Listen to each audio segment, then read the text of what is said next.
Hi, Mikel. Hi. Jurian's just been in here and said the match tomorrow is a chance for you to change the narrative of the last couple of months following the injuries. Do you feel the same way?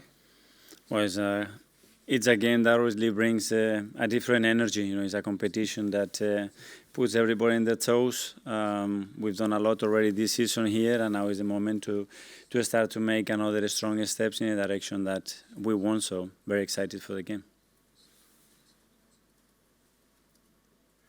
John from the Mirror. Hello, Mikel.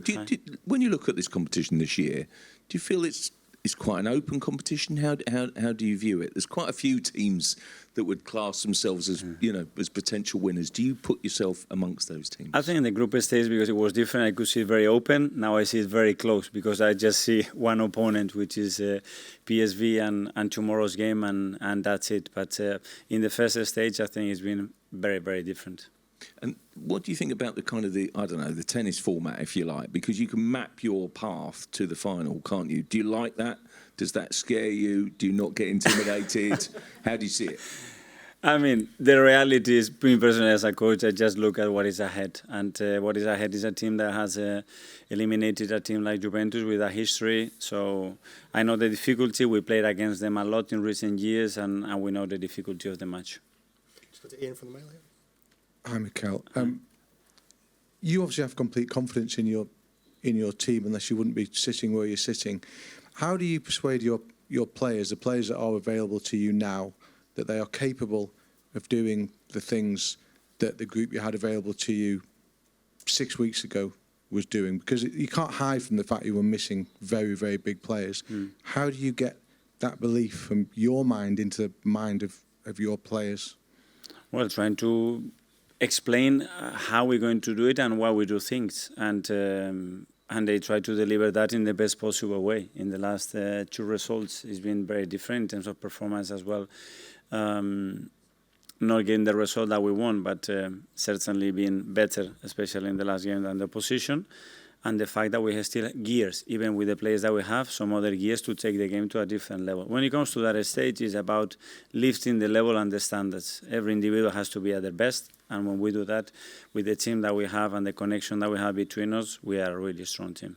And do you have to lift your levels as well to help a team recover from a couple of results which you can't get away from the fact they must have been utterly devastating, really, 1 point from 2 league games where you would have expected to get 6?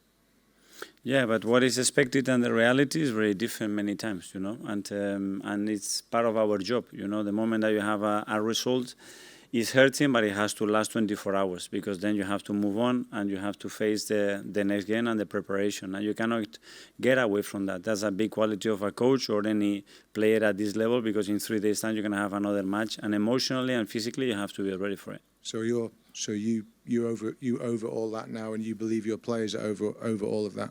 We cannot change it, certainly. We have to learn from it, and we have to take that into the next game. And that's it. It's a lot of things that we have learned this season in Champions League about ourselves. But that's part of the very, very near past. Now is everything that we're doing now for the near future. That's what is going to count. James, ESPN. Hi, Mikel. It's a similar question, really, but it's about sort of parking the frustration of whatever frustration there is about the league form, and being able to sort of flick a switch in a different competition. I mean, what will your message be to the players about being able to do that?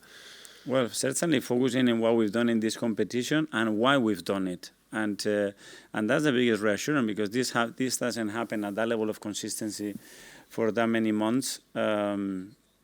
For a random reason. Is because we have it on us, you know, and there are certain things we're going to have to adapt. That's obviously unquestionable, but we can still be very efficient and a top team. Jordan, the Sun. Hi, Mikel. We saw Josh Kroenke at training today. Just what was it like to see him, and did you get a chance to have a good chat with him? Yeah, no, because he had to go, but yes, very happy to have him around. He's around a lot of times for big moments as well. He's the one that he really wants to be with the team, and it's great to have him. So, yeah, he's been around today, and hopefully in the next few days as well. And you say about wanting to lift for players. Does a visit like that lift you as well? It gives you inspiration, seeing the man who's in charge of it all. Regardless in what situation you are in the league, when you start to come to this stage of the Champions League, there is something else. You feel it in the atmosphere and the energy of the place. It's something else because it's a competition you don't play weekly, and you play in a moment where you are in or you are out, and that gives you urgency, and it gets the best out of you for sure. Do you think that's what and this team needs, is that urgency of kind of in or out? If we need that, Yeah. well, it's the stimulus that we have, which is great. Okay, Simon from the Evening Standard. Hi, Mikel. Just even with the injuries, do you feel you have the firepower to win this competition? Again, it's a tunnel vision. It's just PSV is being better than them today to earn the right to win the game. That's where we are. And just in the past few games where you've had those attacking issues, we've spoken about the sort of teams defending deep, the sort of low block. Do you think tomorrow, given PSV's style, we might see a different kind of game and that could actually help the attack? Yeah. Normally, they behave in a different way, but I don't know because they've done different things, especially playing home or away, so we'll have to wait and see. To the Athletic. Hi, Mikel. Hi. At the start, you mentioned the team's learnt a lot about themselves in this Champions League. I was just wondering, what are some of those things that they have learnt in this Champions League run so far? Especially about ourselves, that we played very differently at home and away in the last year, especially in Europe this season. We have been much more consistent, we've been much more us. We have scored a lot of goals. We have conceded almost anything. I think we conceded 3 goals and the lowest expected goals in the group phase, which is great. So that's a big platform. So we have those resources at the disposal of the team, and that's something that the team has already done. Now we have to continue to do it.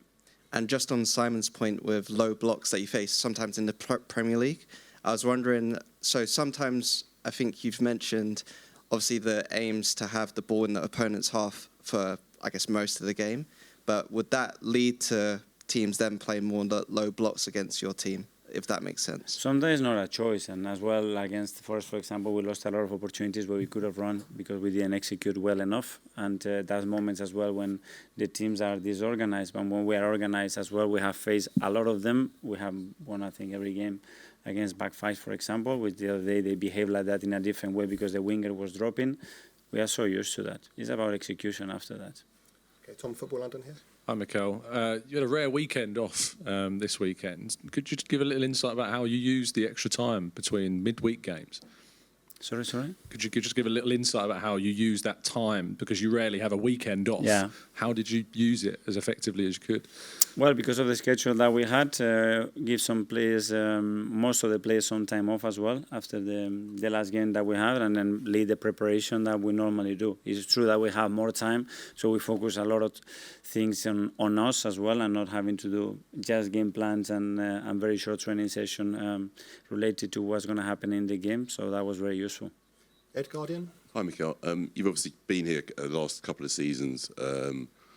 How important is it for you to try and come away tomorrow with a positive result, i.e., not losing, feeling confident you can take PSV home and win at home? Yeah, well, you're playing 2 games. You certainly know that, and everything starts tomorrow. And tomorrow, the more we are us and the more we play with the intention to dominate the game, to be better than them and win it, the better the result will be, I'm sure. Okay, gentleman here. Yep. Hi, Dutch Television, ESPN Netherlands. I think you did analyze PSV. You saw the results the last couple of weeks. What do you make of that? Well, I think the results vary in football. What I'm more interested is how they behave, what they play, why they do certain things, and what we expect them to do against us, and what are the weaknesses to try to beat them. Yeah, you met each other last season as well. Is it a different situation right now, or is it a bit of the same? Every situation is different. A year in football is What are the difference right now? It's a long time, and the context has changed. They have other players as well. We have other players as well. Momentums are different. We played a competition in that moment where we were already qualified. They weren't, and now it's a tie that's going to decide who is through. So it is very different. Okay, we've got the last 2 now. Firstly, we'll go to Phil at the back there from PA. Hi, Mikel. Just in terms of if you manage to get Arsenal through to the last day of the Champions League, given the troubles that you guys have had this year, would that rank as one of your best achievements as Arsenal manager? The achievement is to see the team that we all want to see tomorrow being better than the opposition and winning the game, and don't take it any further than that. Okay, and finally into Richard from the Independent. Yeah, hi Mikel. You talked about the defensive record in the group stages earlier. I mean, given the lack of some of your forwards at the moment, is it even more important that you do keep clean sheets now in the knockout stages? Well, that's for sure, but for any team, I think when you look at the history of the teams that have been very successful, the defensive record is critical. And then we have shown the capacity to score a lot of goals in the competition. Obviously now the circumstances are different, but the team still has a lot of resources to do that.